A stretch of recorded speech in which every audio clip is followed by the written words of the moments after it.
En la boda de mi hija, su flamante esposo me llamó inútil, inmigrante y perdedor. Soy Jaime Álvarez y me quedé callado 2 años. Lo que Bruno Molina no sabía era que su elegante firma de banca de inversión en Paseo de la Reforma me paga 42 millones de pesos de renta cada año. Tampoco sabía que soy dueño de 38 edificios en el centro y La Juárez, incluido el rascacielos donde él presume su traje italiano. Esa noche, su arrogancia iba a costarle todo lo que había construido. Cuando se humilla a un millonario que vive en silencio, las consecuencias llegan con intereses compuestos. Metí la mano a mi portafolio y saqué un solo documento. No me tembló la voz. El papel que sostenía bastaba para terminar su carrera en 72 horas. Todo empezó 2 años atrás, cuando Sara me lo presentó en casa. Nuestro departamento en la colonia Santa María La Ribera es modesto.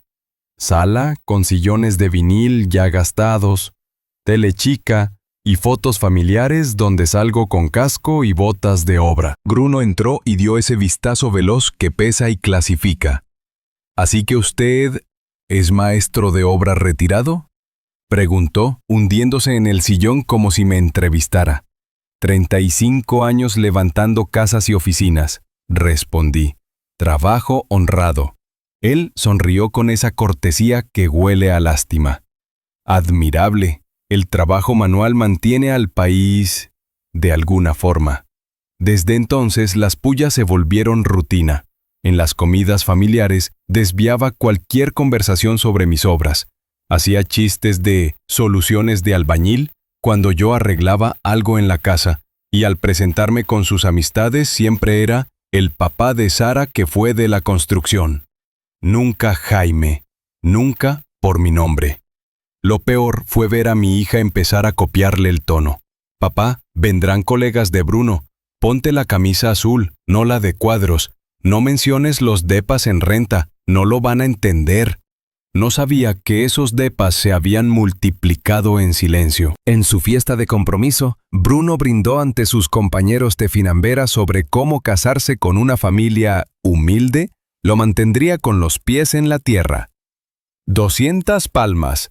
Yo agarré mi vaso de mezcal y me tragué el coraje. Pude hablar, pude mostrar mis tarjetas, los contratos, la nota de una revista de negocios de 2018 que nos llamó Titanes Discretos del Centro. No lo hice. Sara lo amaba, y yo aprendí hace años que el ruido no construye. La obra, sí.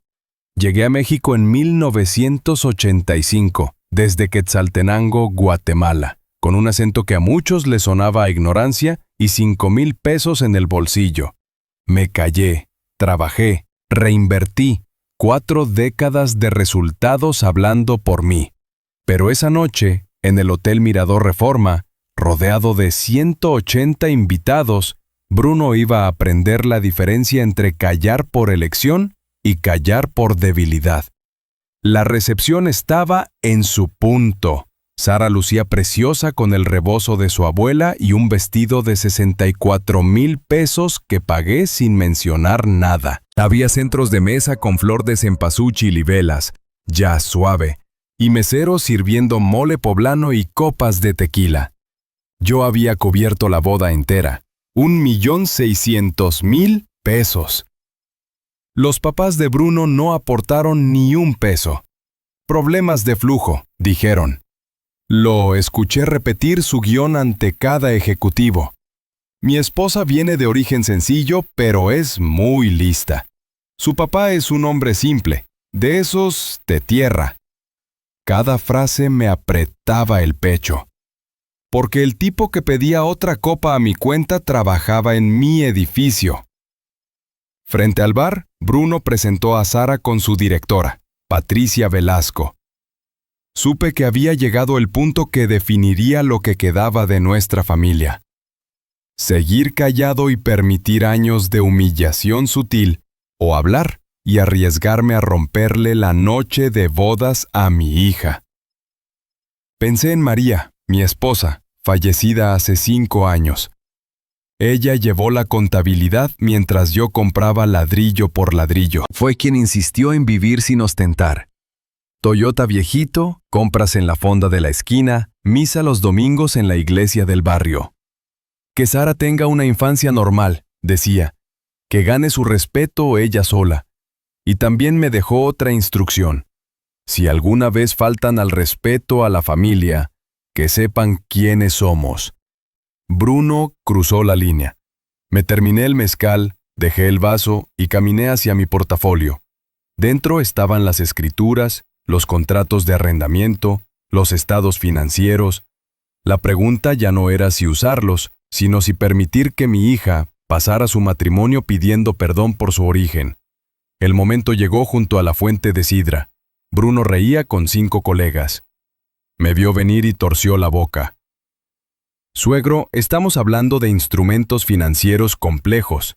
Se le van a hacer bolas, dijo. Pruébame, contesté. Estamos estructurando una adquisición de 8,000 millones de pesos en oficinas. Cosas técnicas. ¿A qué cap rate? Se le bajó un punto la sonrisa. 6.2. ¿Clase A? Sí, murmuró. ¿Centro o corredor Reforma? Mixto.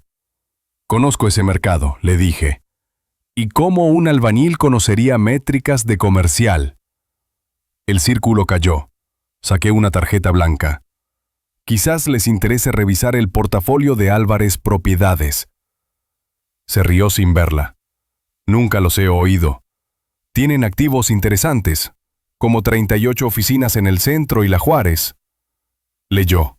Se puso pálido. ¿Usted es el director?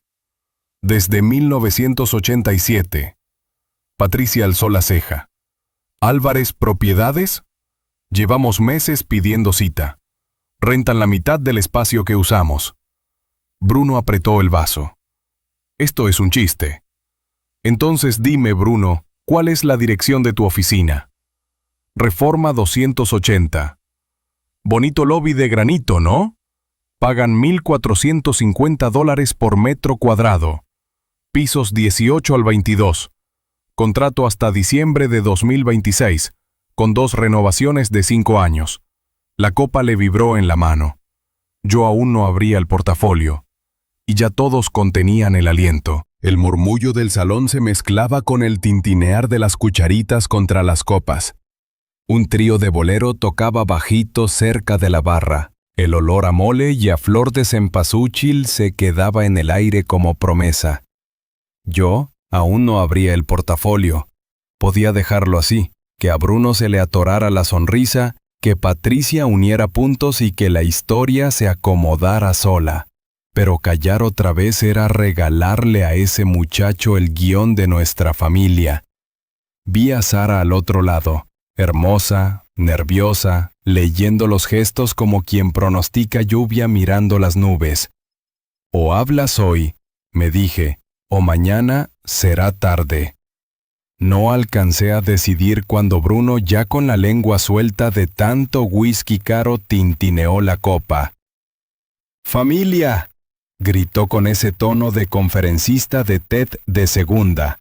Quiero brindar por el origen y por el destino.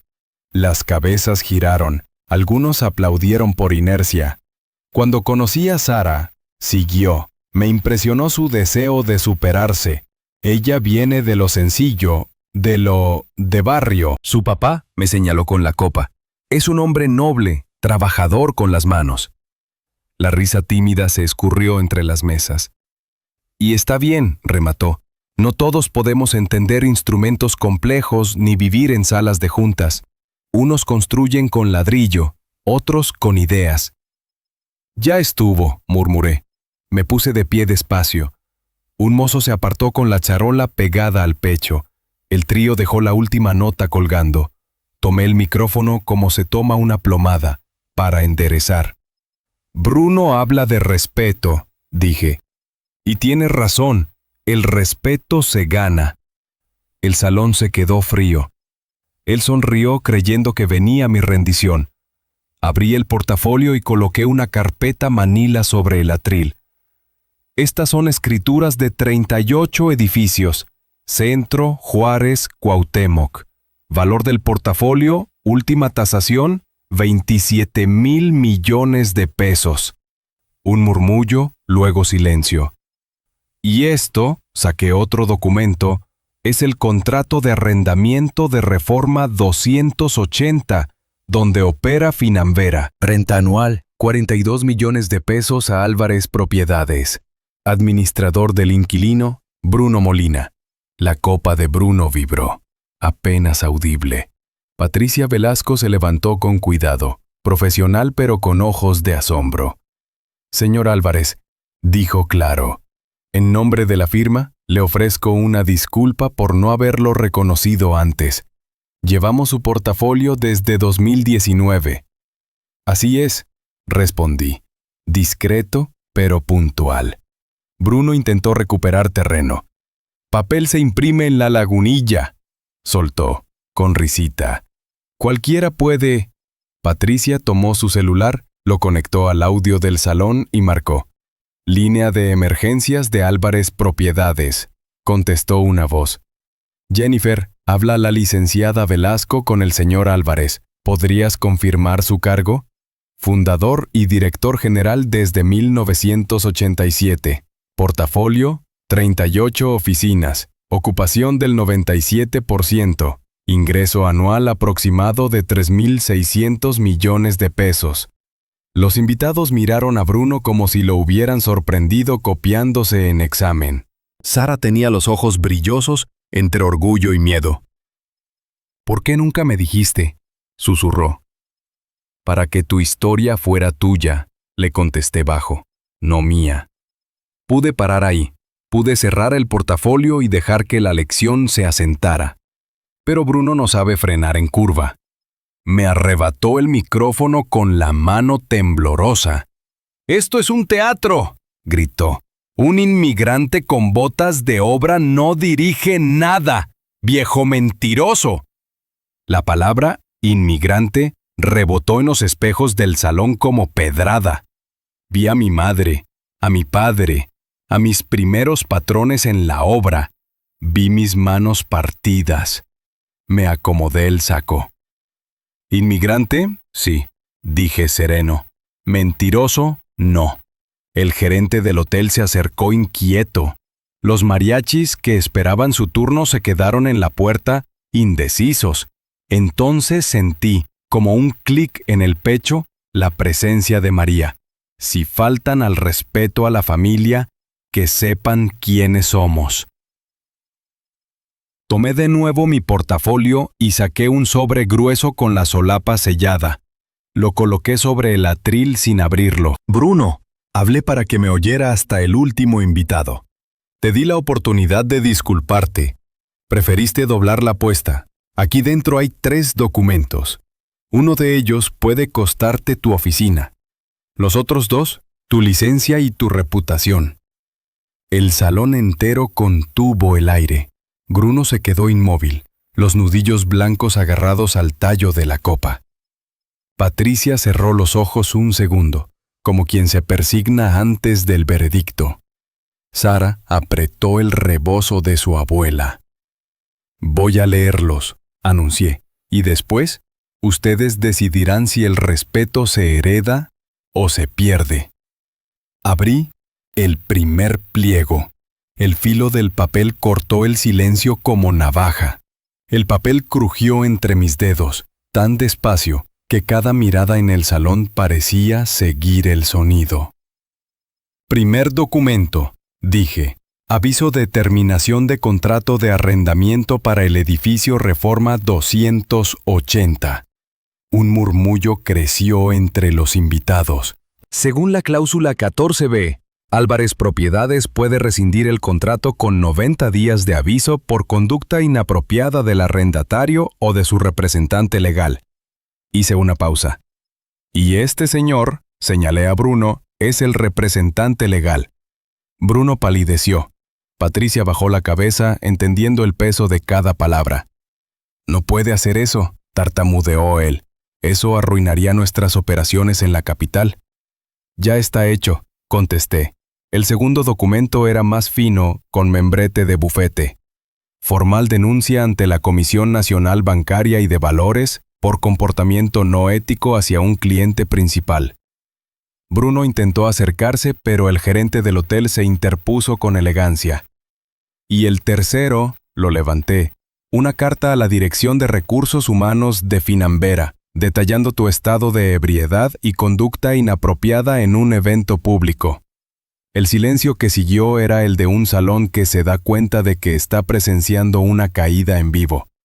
Bruno soltó la copa. El vidrio reventó en el piso. Un eco seco que hizo saltar a más de uno. «¡Esto es abuso!», gritó.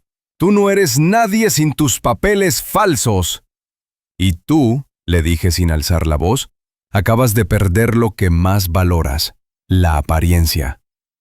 Sara dio un paso al frente. «Bruno, basta. ¿Tú también crees esto?», se volvió hacia ella sudando. «Tu papá nos engañó, nos hizo ver como tontos». «No», respondió ella. «Tú te hiciste ver así solo». Patricia tomó el micrófono. «Confirmo», dijo con tono firme. «Finambera mantiene cuentas por más de 600 millones de pesos con Álvarez Propiedades. Y sí, Bruno, le pagas renta a tu suegro desde hace 2 años». Un par de invitados ahogaron la risa. Otros fingían revisar el celular para no mirar el desastre. Yo volví al micrófono, con calma de quien ha levantado muros bajo lluvia. El respeto no se compra con corbata ni se mide en metros cuadrados. Se gana trabajando sin pisar a nadie. Hice una pausa para mirar a mi hija. «Sara, tú no vienes de un origen humilde. Vienes de una familia que eligió ser discreta, que decidió enseñar dignidad, no ostentación». Los ojos de mi hija se llenaron de lágrimas. «Papá, no llores, esto no es venganza, es memoria». «Pero, ¿por qué ahora?», preguntó. «Porque el silencio, hija, deja crecer la mentira como moho. Y ya oría demasiado». Patricia, intentando rescatar algo, se acercó a Bruno. «Te aconsejo disculparte y retirarte». «Ya. No pienso hacerlo», le temblaba la voz. «Esto no puede terminar así». El sonido del mariachi en la entrada rompió el aire, como si el universo le pusiera banda sonora al desastre. «Dedíquele una a la novia», gritó un primo ebrio, sin entender lo que pasaba. Los violines empezaron Si nos dejan, y fue tan absurdo que varios rieron nerviosos. Yo cerré el portafolio. «Bruno Molina», dije, «tienes 90 días para desalojar mis oficinas y toda la vida para recordar esta lección. Me destruirás». Rugió. «No, te destruirás solo, igual que esta copa», contesté, mirando el piso mojado. Los invitados se apartaban de él como de un cable pelado. Sara, temblando, me tomó del brazo. «Vámonos, papá», asentí. «Deja que el ruido se quede con los que lo necesitan». Salimos entre murmullos. Atrás, el mariachi seguía tocando y la voz del cantante parecía clavar la estrofa en las paredes. «Nos vamos a querer toda la vida». Esa noche, bajo el cielo del Zócalo, comprendí que había cumplido 2 promesas. La de María, de proteger nuestra dignidad, y la mía, de no callar nunca más ante la soberbia. Pero lo que no sabía era que la humillación pública no sería el final, sino el principio de algo mucho más grande. Los días siguientes fueron una tormenta silenciosa. En el Hotel Mirador Reforma, la administración me llamó 2 veces para disculparse, aunque no lo necesitaba. Los periódicos digitales ya olían el escándalo. «Inversionista humilla a banquero durante su boda», titulaban algunos portales de chismes de la capital. Nadie sabía los nombres, pero todos en el círculo financiero adivinaban quién era el banquero. Bruno desapareció de las redes y del mapa por 3 días. Sara, en cambio, llegó a casa con los ojos hinchados, la voz rota, pero con la frente en alto. «Necesito quedarme aquí un tiempo, papá», me dijo al llegar. «No puedo dormir con él. No después de eso». La abracé sin decir palabra. En nuestra casa de Santa María la Ribera, las paredes habían visto muchas tristezas, pero esa noche se respiraba una mezcla rara de vergüenza y alivio. Le preparé atole con canela como hacía su madre cuando algo dolía. ¿Por qué no me contaste todo antes?, me preguntó mientras sostenía la taza caliente. Porque quería que construyeras tu vida sin depender del apellido, le respondí. Lo que ganaste en la empresa lo lograste por mérito, no por mis escrituras. Bruno me hizo sentir que tenía que esconderte. Él no te hizo sentir nada que tú no permitieras. Pero no te culpo. Cuando se ama, uno quiere evitar la vergüenza ajena, aunque la ajena sea mentira. Los días se volvieron rutina otra vez. Yo visitaba los edificios, revisaba contratos, Sara se quedaba en casa, contestando llamadas de amigas que solo querían morbo. Hasta que el lunes siguiente el teléfono fijo sonó antes del amanecer. «Don Jaime Álvarez, habla Patricia Velasco». La voz sonaba tensa, formal.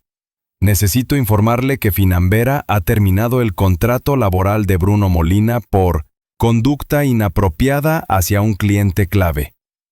«Entiendo. También quería decirle que, si usted lo permite, seguiríamos manejando sus inversiones». «Lo permite el respeto, no las disculpas», le respondí. «Y usted lo mostró». Colgué y me quedé viendo el crucifijo sobre la pared. María solía decir que los castigos divinos no caen con fuego, sino con silencio. Y ese silencio empezó a envolver a Bruno. El miércoles, un conocido del sector me llamó. «Jaime, tu exyerno anda buscando trabajo por todo Polanco. Nadie quiere tocarlo ni con una varilla». «Así pasa cuando uno construye en arena», contesté. Por la tarde, Sara y yo fuimos al mercado de San Cosme. Compramos flores para el altar de su madre. Ya se acercaba el Día de Muertos, y cada año lo llenábamos de cempasúchil y velas.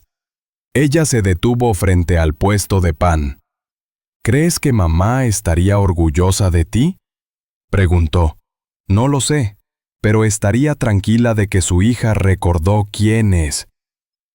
Esa noche, mientras colocábamos las flores, Sara se quedó mirando una foto de su madre cargándola de niña.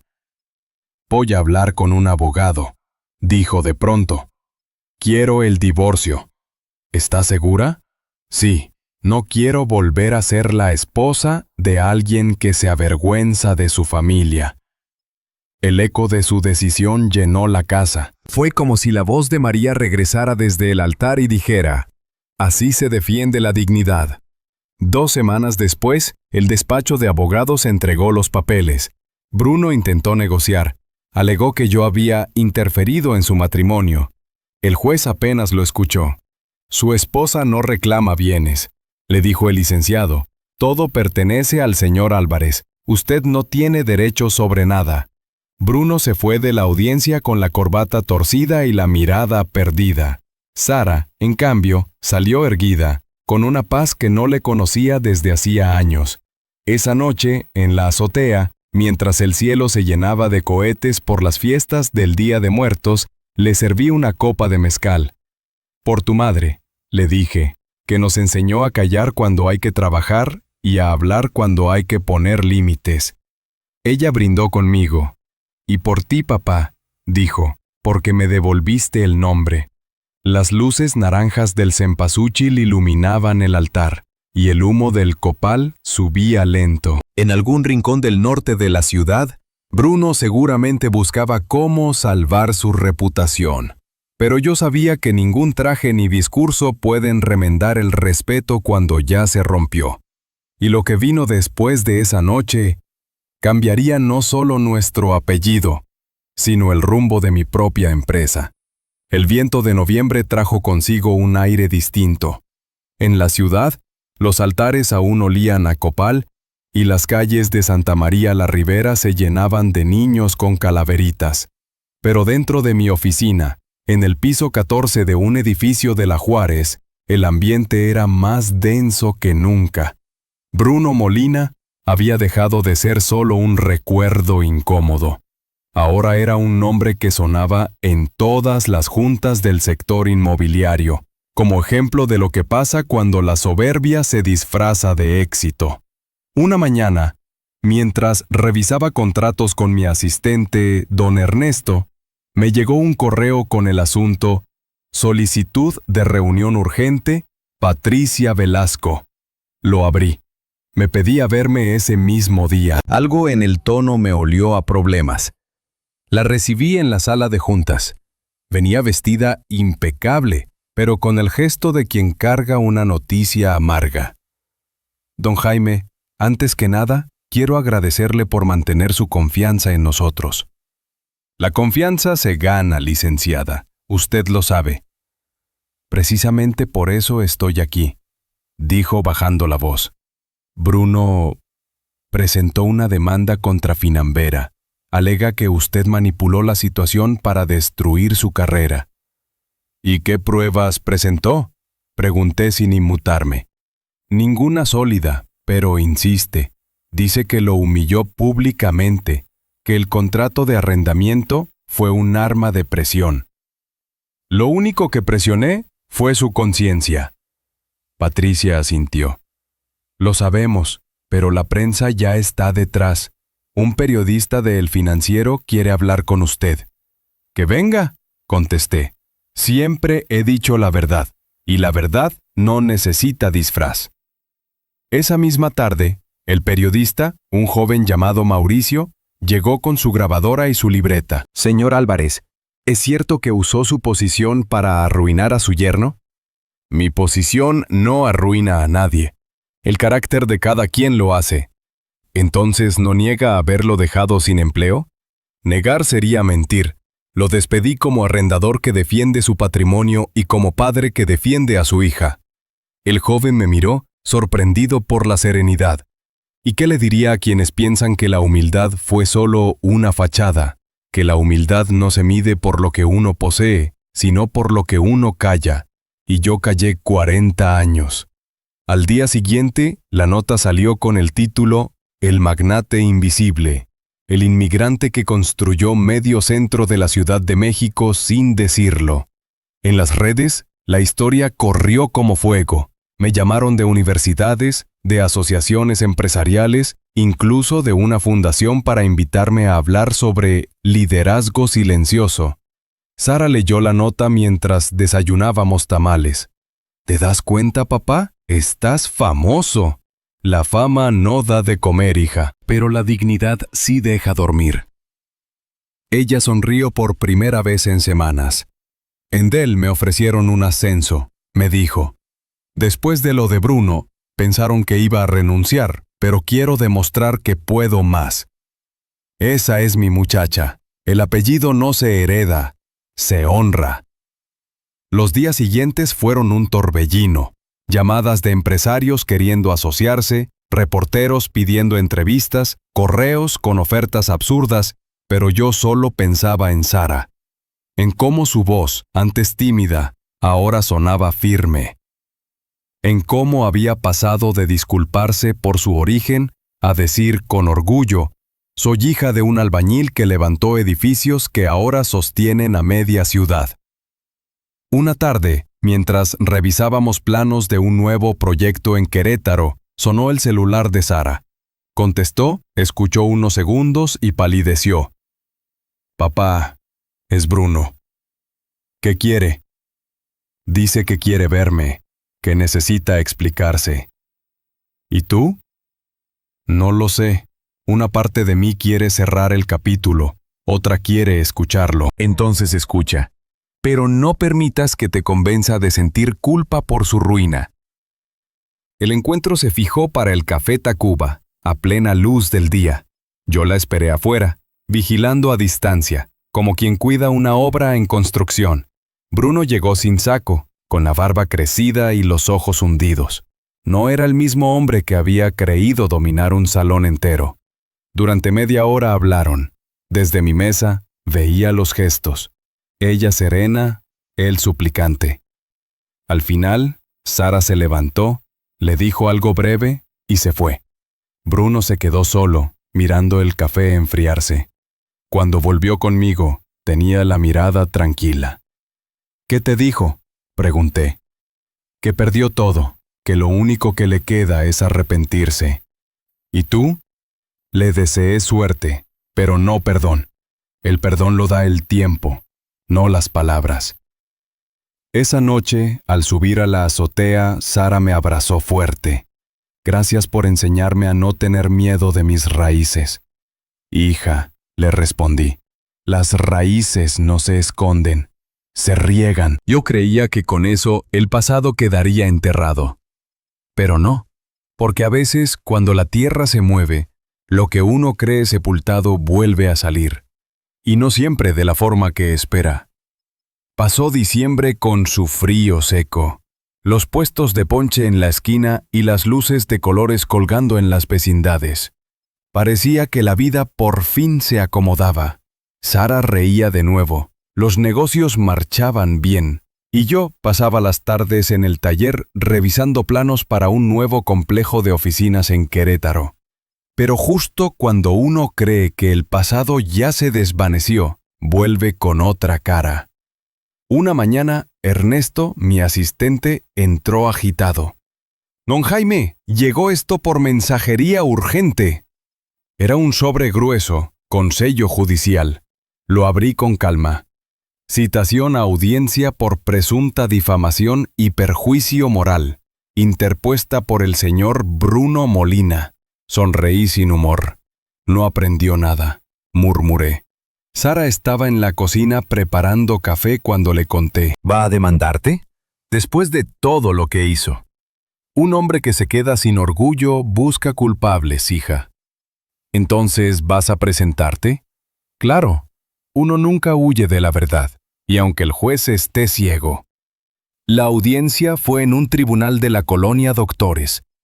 Las paredes olían a humedad y papeleo. Bruno llegó con un traje mal planchado y un abogado joven que parecía recién egresado. Al verme, bajó la vista. El juez, un hombre de bigote fino, abrió la sesión. «El señor Molina afirma que usted lo humilló públicamente, provocando la pérdida de su empleo y reputación. ¿Tiene algo que declarar, señor Álvarez?». Me puse de pie. «Sí, su señoría. Digo la verdad desde hace 40 años, y hoy no es la excepción.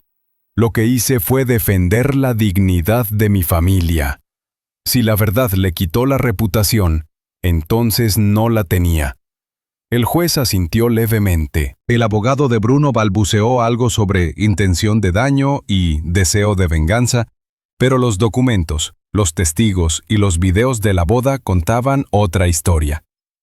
Cuando mostraron el clip donde Bruno gritaba «¡Inmigrante mentiroso!» frente a los invitados, el silencio en la sala fue más fuerte que cualquier alegato. El juez levantó la vista. «Demanda desechada», dijo con tono firme, «y le aconsejo, señor Molina, aprender la diferencia entre defensa y difamación». Al salir del tribunal, el sol caía a plomo. Bruno me alcanzó en la acera. «¿Está feliz ahora?», preguntó con voz ronca. «No», respondí. «La felicidad no se construye sobre ruinas ajenas, pero la justicia, a veces, sí se levanta sobre el polvo del orgullo». Se quedó inmóvil mientras me alejaba. En sus ojos había más cansancio que rabia, y por primera vez me dio lástima, no por lo que perdió, sino por lo que nunca supo tener. Los meses siguientes fueron distintos. Sara, con su nuevo puesto, empezó a viajar más. Se convirtió en una de las analistas más respetadas de Dell México. Cuando venía los fines de semana, llenaba la casa de vida. Me hablaba de proyectos, de startups, de jóvenes que soñaban grande. «Quiero ayudar a los que vienen desde abajo, papá», me decía, «a los que no tienen apellido ni padrino, pero tienen talento. Entonces hazlo. El dinero sin propósito solo pesa». En marzo, durante un foro de emprendimiento en Guadalajara, Sara conoció a David Herrera, un ingeniero de software que trabajaba en una empresa de tecnología. Me lo presentó semanas después, en una comida sencilla en casa. «Mucho gusto, señor Álvarez», me dijo él, extendiendo la mano con firmeza. «Sara me ha hablado mucho de usted y de lo que construyó». «Bienvenido, muchacho», respondí. «Aquí no hay títulos, solo respeto». Conversamos largo rato. No había arrogancia en su voz, solo curiosidad sincera. Cuando se fue, Sara me miró esperando mi juicio. «Y, se nota que te escucha», le dije. «Eso ya es mucho más de lo que tuve que ver antes». Un mes después, mientras supervisaba una obra en la colonia Doctores, recibí una llamada de Patricia Velasco. «Don Jaime, hay algo que debe saber», me dijo en tono preocupado. «Bruno intentó contactar a algunos de nuestros clientes diciendo que tiene información sobre su empresa». «¿Qué tipo de información?» «No lo sabemos, pero parece decidido a hundirse y arrastrar a otros con él». Miré el cielo gris sobre los andamios. «Entonces prepárese, licenciada. Algunos hombres no aprenden hasta que se quedan solos frente al vacío». Esa noche, de regreso en casa, encendí una vela frente al altar de María.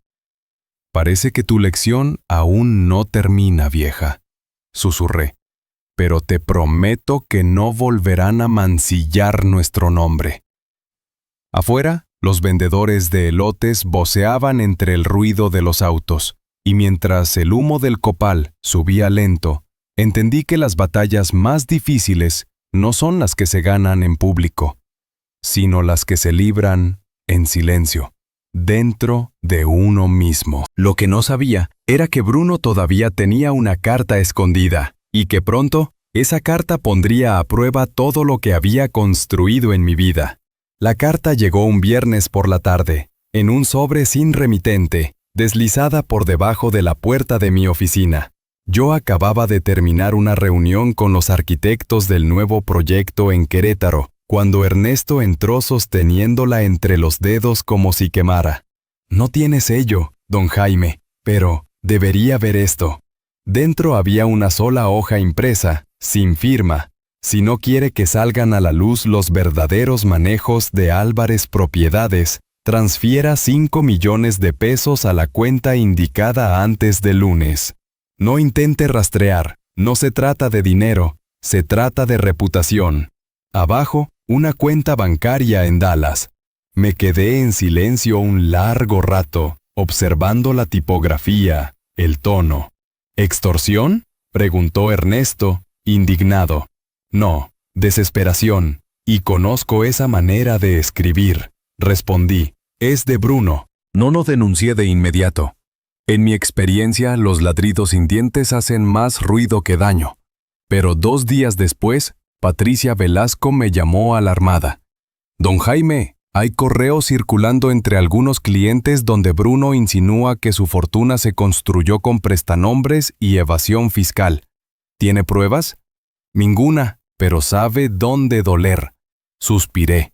«Licenciada, guarde esos correos. A partir de ahora, cada palabra suya será testigo de su caída final».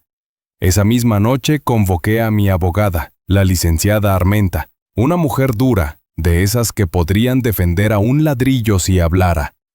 «No se preocupe», me dijo, revisando la hoja. «Esto es un delito federal. Lo atraparemos por intento de extorsión y difamación.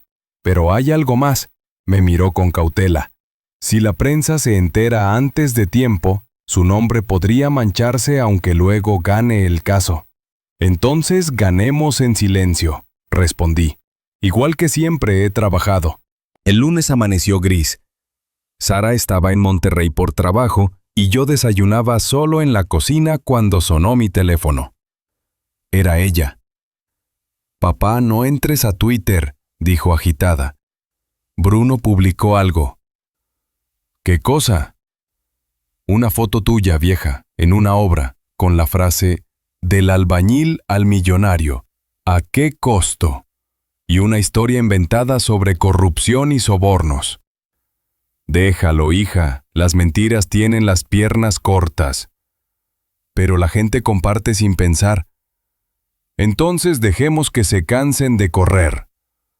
A media mañana el escándalo se propagó. Un canal de noticias local tituló "El empresario invisible bajo investigación". No había ninguna investigación real, claro, pero bastaba para ensuciar. Patricia me llamó de nuevo. «Don Jaime, los clientes están nerviosos. Necesitamos una declaración pública». «No, todavía no. Quiero que él se exponga más. Cada paso que dé lo acercará al abismo». Esa tarde, recibí una llamada inesperada. «Señor Álvarez, habla David Herrera, el novio de su hija.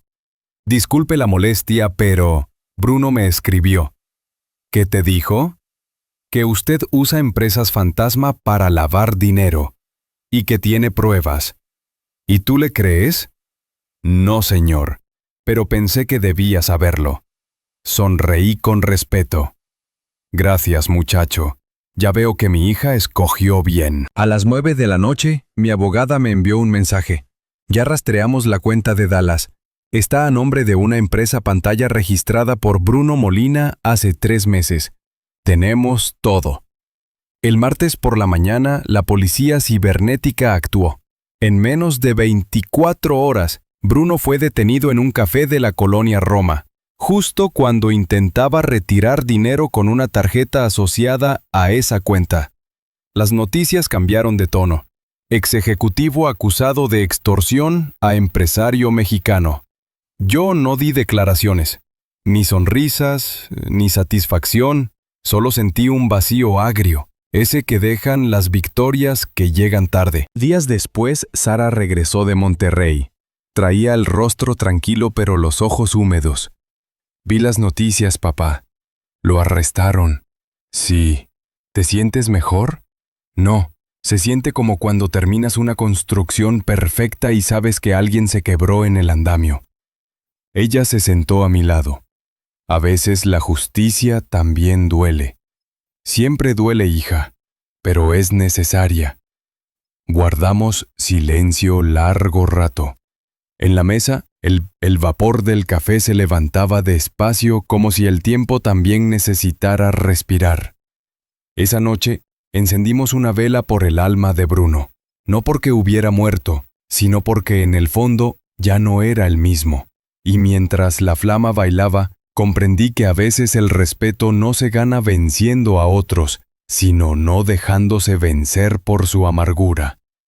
Pero esa paz no duraría mucho, porque la detención de Bruno desató otra ola que nadie esperaba, una investigación sobre mis propiedades, esta vez iniciada por el gobierno.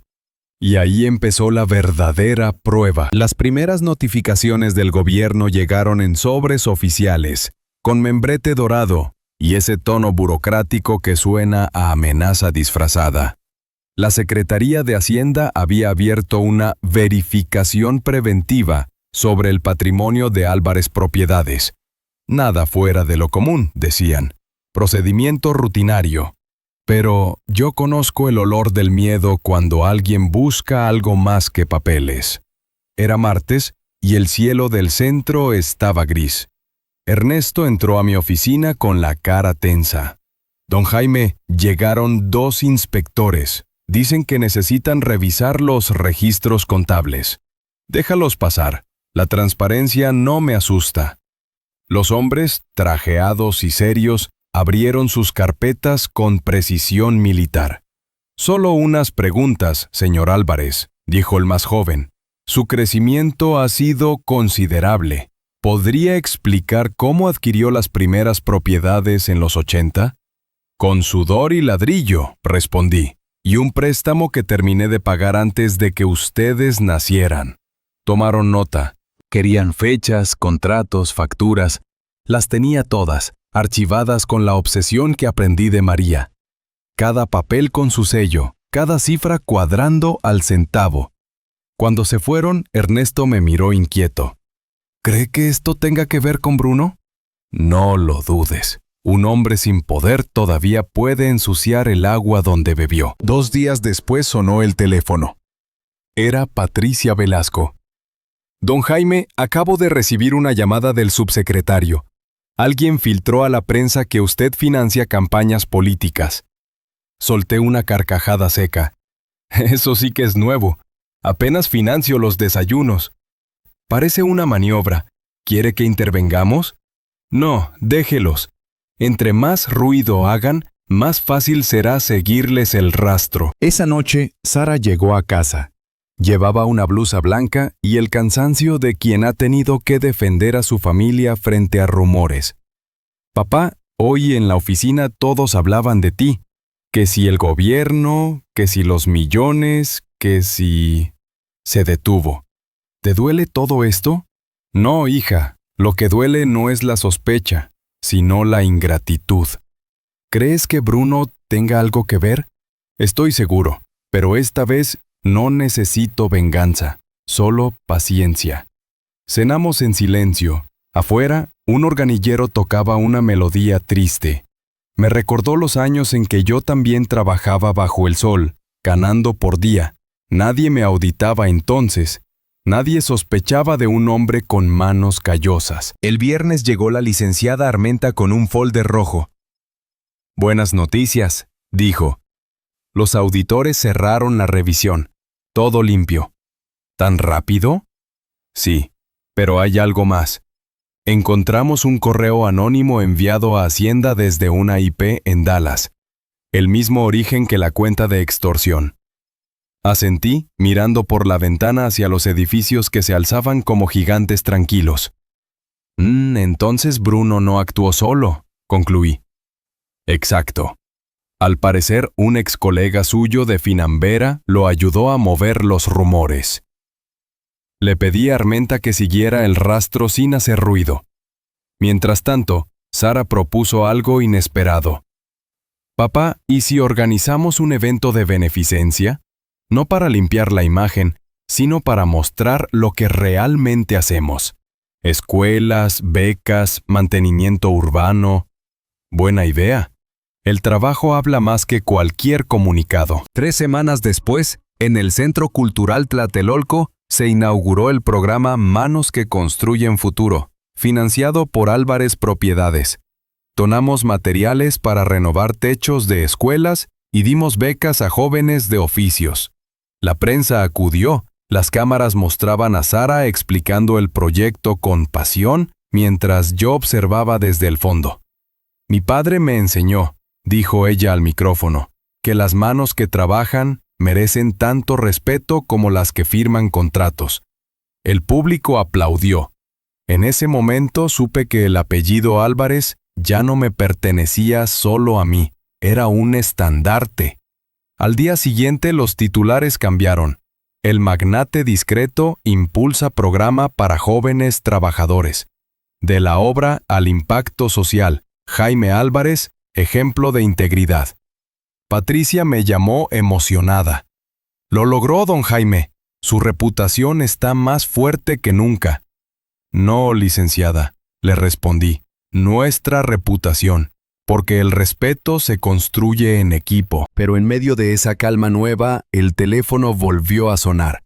Era David Herrera, la voz tensa. Señor Álvarez, disculpe que lo moleste otra vez, pero acaba de salir Bruno de prisión. ¿Cómo que salió?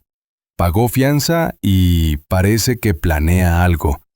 Un amigo mío lo vio en un bar de Polanco preguntando por usted. Miré el reloj, 12:00. Entonces la tormenta todavía no termina, murmuré. Y esta vez no pienso dejar que me encuentre desprevenido. Encendí la lámpara del escritorio y abrí mi viejo portafolio. Entre papeles y fotografías guardaba la última carta de María, escrita poco antes de morir. Cuando te ataquen, no respondas con furia, responde con verdad, y el tiempo hará el resto. La leí 3 veces, porque sabía que Bruno volvería, y esta vez el golpe no sería contra mis edificios, sino contra mi familia. El lunes siguiente amaneció con el aire denso, como si la ciudad presintiera problemas. Desde temprano, la radio hablaba de un ex ejecutivo financiero implicado en escándalos de extorsión que salía bajo fianza. No mencionaban su nombre, pero yo sabía. Bruno estaba libre. A media mañana, mientras tomaba café con Ernesto, la recepcionista entró pálida. Don Jaime, un hombre está abajo. Dice que no se irá hasta verlo. ¿Nombre? Bruno Molina. Ernesto se levantó de golpe. ¿Quiere que llame a seguridad? No, que suba. Quiero ver qué cara tiene ahora que no hay micrófonos ni copas de champaña. Bruno entró al despacho con un saco arrugado, ojeras profundas y una mirada que mezclaba cansancio con rencor. No vengo a pelear, dijo. Solo necesito entender por qué no me dejó en paz. Yo podría preguntarte lo mismo, contesté. Después de todo lo que hiciste, aún buscas justificarte.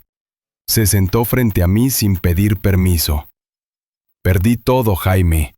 Trabajo, reputación, dinero. Ni siquiera puedo conseguir un crédito para empezar de nuevo. No perdiste nada que no te hubieras ganado, le respondí. Guardó silencio unos segundos, mirando por la ventana el tráfico de Avenida Juárez. Quise ser como tú, dijo al fin. Pero no tuve la paciencia. No soporto verte tan tranquilo después de lo que pasó. Porque la tranquilidad no se compra, Bruno. Se siembra. ¿Y crees que yo no sé trabajar? Su voz subió de tono. Yo también vengo de abajo. Tú no eres el único que sufrió para llegar. La diferencia, le dije sin levantar la voz, es que yo nunca necesité pisar a nadie para subir. Bruno se quedó callado. Vi cómo su orgullo se desinflaba como un globo. Por un instante me dio lástima. Podría ayudarte, dije después de un largo silencio. Tengo contactos en una constructora de Guadalajara. Necesitan a alguien que sepa de inversiones. ¿Después de todo lo que te hice? Preguntó incrédulo. Precisamente por eso. Porque si no te ayudo, me vuelvo igual que tú. Se levantó despacio. No dijo gracias. Solo asintió con los ojos húmedos. No lo merezco. Nadie merece más ni menos de lo que aprende.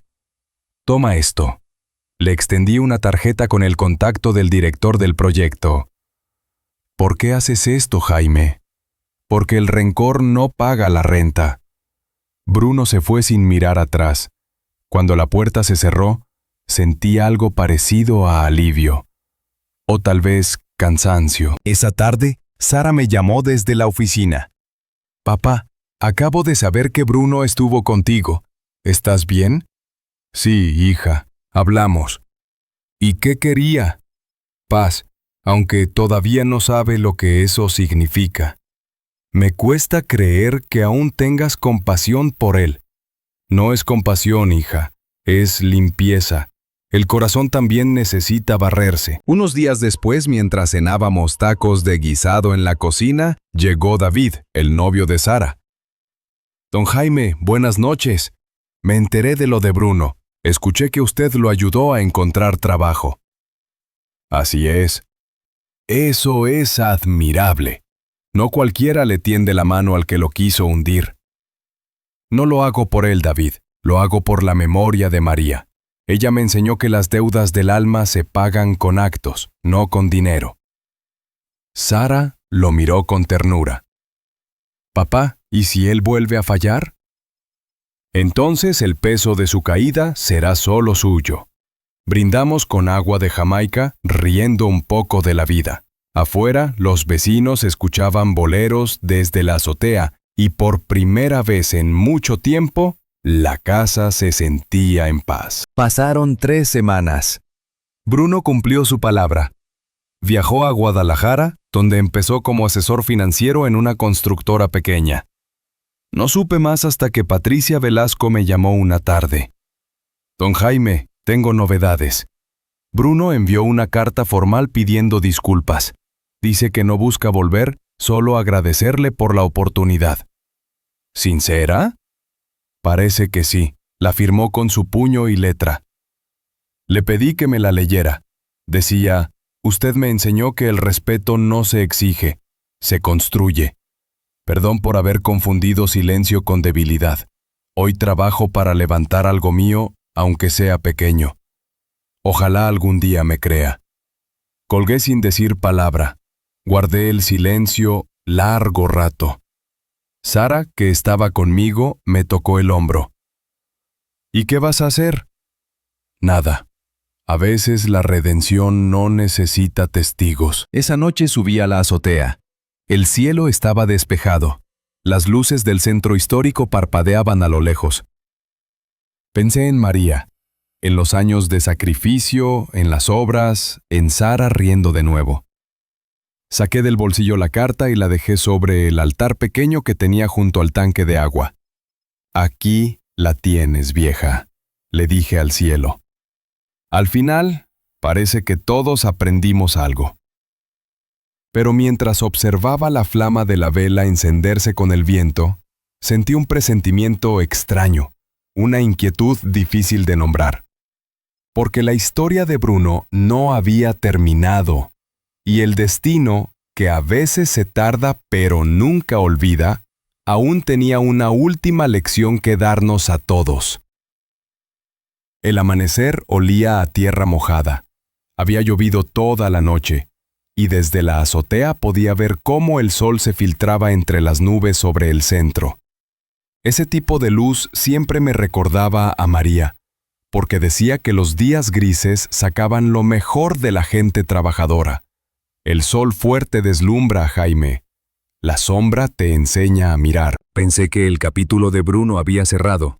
Había cumplido su castigo, pedido disculpas y yo había soltado el rencor.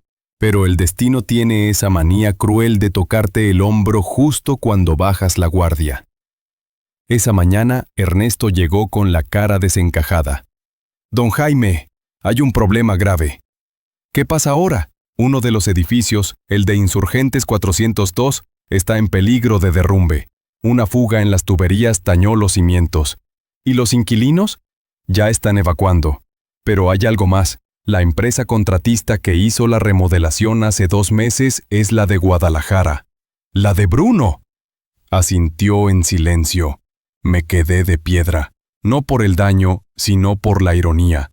El hombre al que le di una segunda oportunidad había regresado, sin querer, a poner a prueba todo lo que representaba mi nombre. A mediodía tomé el vuelo a Guadalajara.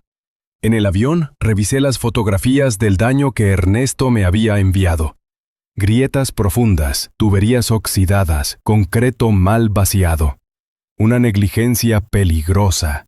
Cuando llegué, el edificio estaba rodeado de policías y vecinos. Un grupo de ingenieros trabajaba con cascos y chalecos reflectantes. Entre ellos, lo vi. Bruno. Estaba cubierto de polvo, dándole órdenes a su equipo sin notar que yo lo observaba. Me acerqué sin decir palabra. Cuando al fin me vio, se quedó helado. «Señor Álvarez, no esperaba verlo aquí». Yo tampoco esperaba ver mi edificio tambaleándose. Fue un error, le juro que estoy tratando de resolverlo. El proveedor del cemento cambió la mezcla sin avisarme. Los cimientos no entienden de excusas, Bruno. ¿Se caen o se sostienen? No hay punto medio. Él bajó la cabeza. Por favor, déjeme solucionarlo. Si lo lograremos, me comprometo a reconstruir todo a mi costo. Ya no es cuestión de dinero, le dije. Es cuestión de honor. Vi su mirada quebrarse. En ella no había soberbia, solo cansancio. Un hombre que cargaba con su pasado como costal de arena mojada. Durante 2 días enteros me quedé supervisando las reparaciones. Dormí en una pequeña oficina con olor a cemento fresco. Vi cómo Bruno trabajaba sin descanso, mezclando concreto, cargando sacos, sin tocar el celular, sin quejarse. Una noche, mientras comíamos tortas frías sentados en la banqueta, me habló sin levantar la vista. ¿Sabe qué es lo peor de todo, don Jaime? Que no supe detenerme cuando tuve poder. Quise parecerme a usted, pero sin su paciencia. El poder no te define, Bruno. Te revela. Tal vez, susurró, pero esta vez quiero hacerlo bien. No por redimirme, sino porque ya no quiero deberle nada a nadie. Al tercer día, los ingenieros confirmaron que el edificio podía salvarse. Las columnas principales resistieron gracias al refuerzo original, el que yo mismo había diseñado décadas atrás. Tu suerte, le dije, es que construí con más fe de la que tú pusiste ahora. Bruno sonrió exhausto. Gracias por venir. No lo hice por ti, lo hice por la gente que vive aquí. Pero reconozco algo, has cambiado. Él me miró con una mezcla de sorpresa y gratitud. A veces, señor Álvarez, uno necesita ver el edificio tambalear para entender lo que vale un cimiento. Asentí. Recuerda eso, porque no todos tienen una segunda oportunidad. De regreso a la Ciudad de México, Sara me esperaba en el aeropuerto. ¿Cómo está el edificio?, preguntó abrazándome. En pie, como nosotros. ¿Y Bruno? Trabajando, sin arrogancia, por fin. Entonces, ¿crees que cambió? No lo sé, hija, pero si lo hizo, será porque la vida le dio la lección que yo no pude. Esa noche, al llegar a casa, encendí el altar de María. Misión cumplida, vieja, le dije. El orgullo ya no manda aquí, solo el trabajo. En la calle, los vendedores de tamales gritaban sus pregones. El cielo se aclaraba con las luces de la ciudad, y por primera vez, en mucho tiempo, sentí que el ciclo se cerraba. Pero, en la esquina del barrio, un hombre con gorra observaba mi casa desde un auto detenido. Ernesto lo notó al día siguiente. No tenía placas, don Jaime. ¿Crees que era Bruno? No lo sé, pero algo me dice que aún no hemos visto el último capítulo de esta historia. El auto gris volvió a aparecer 2 noches después, estacionado frente a mi casa, con las luces apagadas. No se movía, no tocaba el claxon, no hacía ruido. Solo estaba ahí, como una sombra con motor. Ernesto lo vio primero. Don Jaime, ese coche lleva horas afuera. No tiene placas. ¿Alguien bajó? Nadie, pero vi un cigarro encenderse dentro.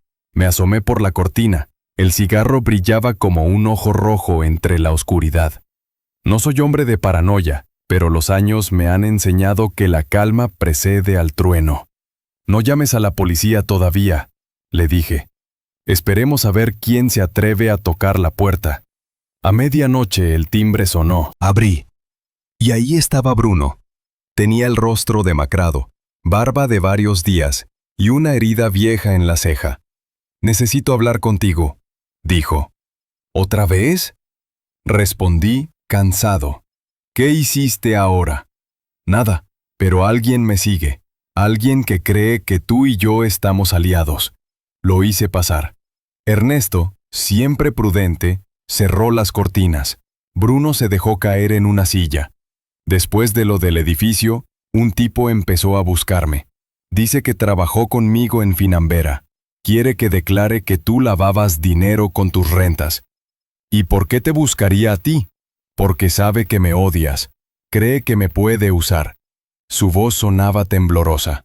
¿Y qué le dijiste?, pregunté. Que no, pero creo que no le gustó mi respuesta. Hoy lo vi frente a mi departamento. Me quedé un momento en silencio. La historia olía mal. ¿Tienes nombre? Dice llamarse Gonzalo Pérez, ex analista de Finambera, pero no existe en ningún registro. Lo busqué. Nada. Sara, que había bajado al escuchar el ruido, entró con una taza de café. ¿Qué está pasando, papá? Viejos fantasmas, hija. Bruno dice que lo quieren usar para ensuciarme otra vez. Ella lo miró sin rencor, pero sin confianza. ¿Y por qué deberíamos creerte, Bruno?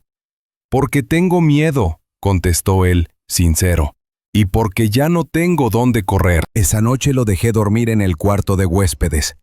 No porque lo perdonara, sino porque ningún hombre merece ser casado como un perro. Antes de apagar la luz, bajé a la sala. Sobre la mesa había una foto de María, tomada en la obra del primer edificio que levantamos juntos. Vieja, ¿ves lo que nos toca cargar por ser justos?, murmuré. Al amanecer, Ernesto me despertó sobresaltado. Don Jaime, alguien rayó la puerta principal. Bajé corriendo. En la madera, con pintura roja, habían escrito: lo que se construye con mentiras, se derrumba con fuego. Sara se tapó la boca con las manos. Papá, tranquila, esto no es advertencia, es desesperación. Llamé a la licenciada Armenta. Esto ya no es asunto civil, le dije. Necesitamos protección.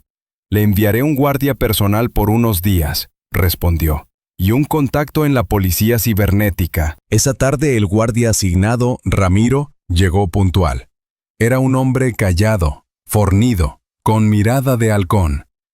Solo necesito órdenes claras, señor Álvarez, me dijo. Vigila discretamente. No quiero sirenas ni escándalos. Entendido. Esa noche cenamos los 4, Sara, Bruno, Ernesto y yo. La mesa se sentía tensa. ¿Y si Gonzalo no existe?, preguntó Sara. Entonces alguien más está moviendo los hilos, dije. Y si lo hace desde las sombras, debe tener miedo de la luz. Bruno bajó la cabeza.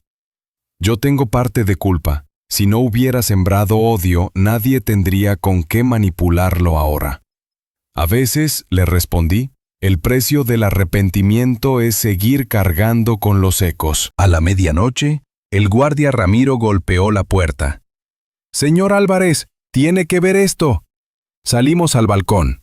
En la acera de enfrente, el mismo auto gris de antes se alejaba despacio.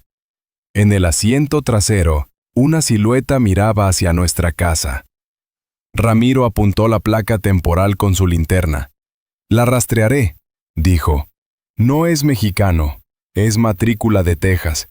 Bruno se quedó helado. Texas, susurró. Ahí vive un ex socio de Finambera, uno que siempre quiso quedarse con mis clientes. ¿Su nombre?, pregunté. Mark Benson.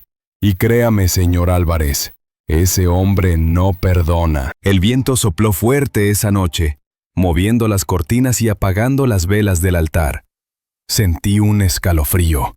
La batalla ya no era solo de orgullo o reputación, era algo más oscuro. Y si Mark Benson había cruzado la frontera, lo que buscaba no era dinero, era venganza. El amanecer trajo un silencio raro, tenso, como si la colonia entera contuviera la respiración. El auto gris no volvió a aparecer, pero la inquietud se quedó flotando en el aire, densa como el humo de copal después del Día de Muertos. Ramiro, el guardia, ya había hecho su tarea. Don Jaime, confirmé la matrícula, me dijo al llegar. El vehículo está a nombre de una empresa fantasma registrada en Texas, MB Holdings. MB.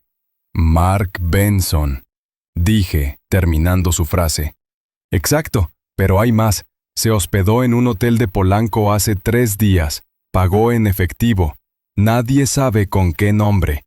Sara estaba escuchando desde la escalera. Papá, ¿por qué vendría un extranjero a buscarte? Porque el orgullo no conoce fronteras, hija. Y porque Bruno, sin querer, le abrió la puerta. Bruno, que estaba en la cocina con una taza de café, bajó la mirada. Yo trabajé con él hace años. Cuando Finambera empezó a expandirse a Houston, Mark se encargaba de los clientes mexicanos. Era ambicioso, demasiado. Cuando lo despidieron, juró que se vengaría de todos.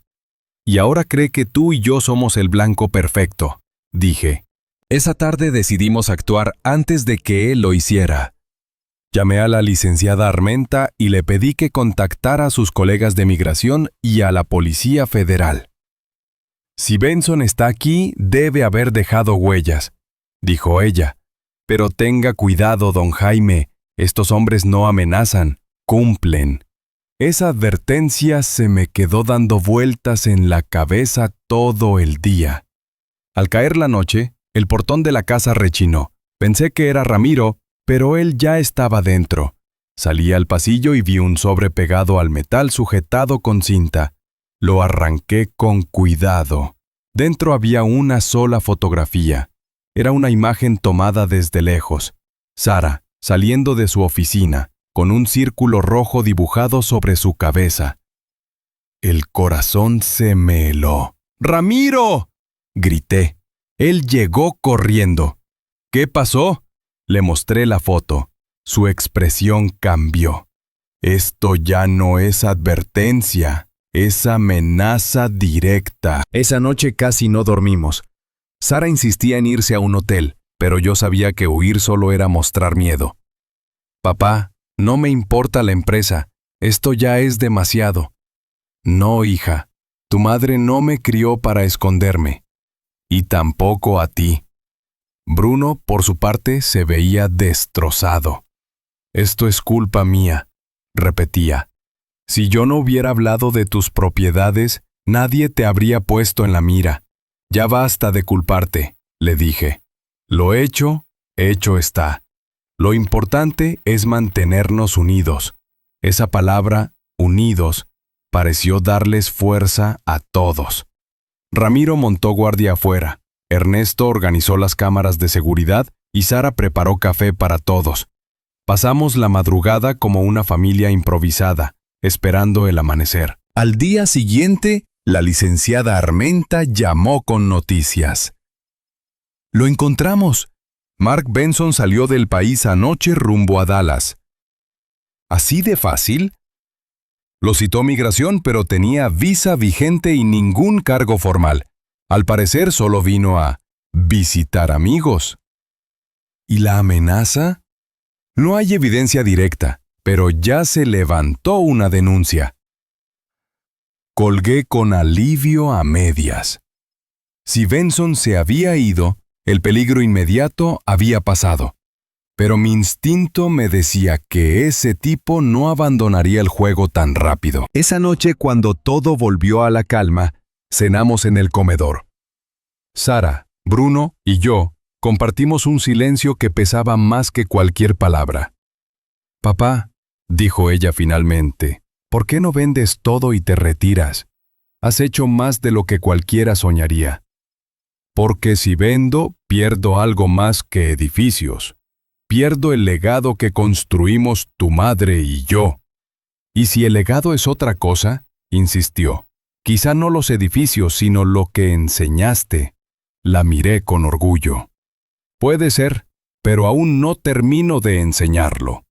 Bruno asintió en silencio, y en su mirada ya no había arrogancia, sino respeto. Señor Álvarez, si alguna vez vuelve a necesitarme, aunque sea para cargar mezcla, ahí estaré. Eso espero, Bruno, porque no sé si Benson se fue para siempre.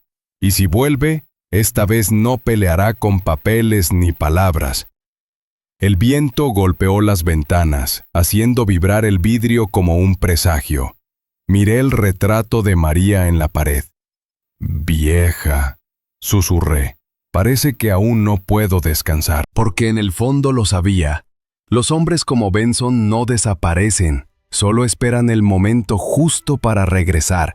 Y cuando lo hiciera, no vendría por dinero, vendría por venganza y orgullo. Pasaron semanas sin rastro de Mark Benson. La rutina volvió poco a poco. Sara en su trabajo, Bruno ayudando en las obras menores y yo intentando convencerme de que la calma era real. Pero cada noche cuando apagaba las luces, sentía esa presencia invisible, como cemento que aún no seca. Una tarde, Patricia Velasco me llamó. Don Jaime, un correo anónimo llegó a varias redacciones. Acusan a Álvarez propiedades de lavado de dinero. ¿Otra vez Benson? Parece su estilo. El mensaje venía de una IP en Houston. La licenciada Armenta sugirió preparar una respuesta pública. En lugar de defendernos con palabras, organicé una conferencia en uno de mis edificios. Frente a las cámaras, hablé con serenidad. Durante 40 años, he construido con las manos limpias. Los cimientos de mi empresa están hechos de trabajo, no de favores. Mostré contratos, auditorías, donaciones. Los periodistas no encontraron grietas. Al día siguiente, los titulares decían, el magnate que enfrentó la mentira con documentos. Sara me abrazó llorando. Ahora sí se acabó, papá. No, hija, solo cerramos un frente. Los hombres como Benson no olvidan cuando se quedan sin poder. Esa noche, Ramiro me informó algo inquietante. Interceptamos un mensaje. Benson ofreció dinero a un ex contable suyo para conseguir acceso a tus propiedades. ¿Y lo logró? No, señor, pero lo sigue intentando. Suspiré. Entonces construiremos más fuerte, no solo edificios, sino reputación, que ni el fuego ni la calumnia puedan derrumbarla. Sara asintió. Eso haré yo también, papá, con mi vida, con mi trabajo. Bruno la miró en silencio, sabiendo que, al fin, entendía lo que significa levantar algo que no se puede comprar. El eco de la guerra seguía lejos, pero el espíritu de la familia Álvarez, por primera vez, estaba completo. El tiempo siguió su curso y la calma aparente se volvió costumbre. Sara asumió la dirección del programa Manos que Construyen Futuro, mientras Bruno trabajaba discretamente en Guadalajara enviando reportes mensuales. Parecía que todos habíamos encontrado un equilibrio nuevo. Una mañana, Patricia Velasco llegó a mi oficina con una carpeta. Don Jaime, la embajada estadounidense nos envió una notificación. Mark Benson fue arrestado en Dallas por fraude y evasión fiscal. Cerré los ojos y respiré hondo. Así termina el ruido, murmuré, sin héroes ni venganzas, solo consecuencias. Patricia sonrió. Lo curioso es que en su declaración mencionó su nombre, pero no para culparlo. Dijo que intentó destruirlo y falló porque usted no tenía nada que esconder. Tal vez por fin entendió lo que nunca supo construir, respondí. Esa noche cenamos en casa. Sara, Bruno, David, que ya era su prometido, y yo. Entre el aroma a mole y las risas, pensé en lo lejos que habíamos llegado desde aquella boda donde todo comenzó. ¿Sabes, papá?, dijo Sara. Si mamá estuviera aquí estaría orgullosa. Está, respondí mirando el altar con su foto, solo que ahora sonríe desde otro lado. Bruno levantó la copa con humildad. Gracias por no rendirse conmigo. Si no fuera por usted, todavía viviría del rencor. El rencor no construye, Bruno, le dije. Solo carcome los cimientos. Al final de la velada, salí a la terraza. Las luces del centro brillaban como brasas. Recordé los años de esfuerzo, la pobreza, las burlas y sonreí. Todo lo que el orgullo quiso derrumbar, la verdad lo sostuvo. En el silencio, escuché la voz de María, suave, clara. Ya terminaste la obra, Jaime. Ahora descansa y por primera vez en mucho tiempo, lo hice. El siguiente año trajo cambios buenos. Sara y David se casaron en una ceremonia pequeña en una hacienda de Querétaro, rodeados de flores de bugambilia y música de cuerdas. 50 invitados. Nada de lujos. Solo familia, amigos y un aire de paz que hacía mucho no sentíamos. Cuando la acompañé al altar, sentí el mismo temblor en las manos que el día de su primera boda, pero esta vez era distinto. No había vergüenza, ni silencios forzados, ni miradas altivas, solo orgullo. Papá, me susurró, esta vez camino libre. Así debía ser desde siempre, hija. Durante el brindis, David tomó la palabra. No me caso con una fortuna, ni con un apellido. Me caso con una historia que enseña que el trabajo digno vale más que cualquier herencia. El aplauso fue largo, sincero.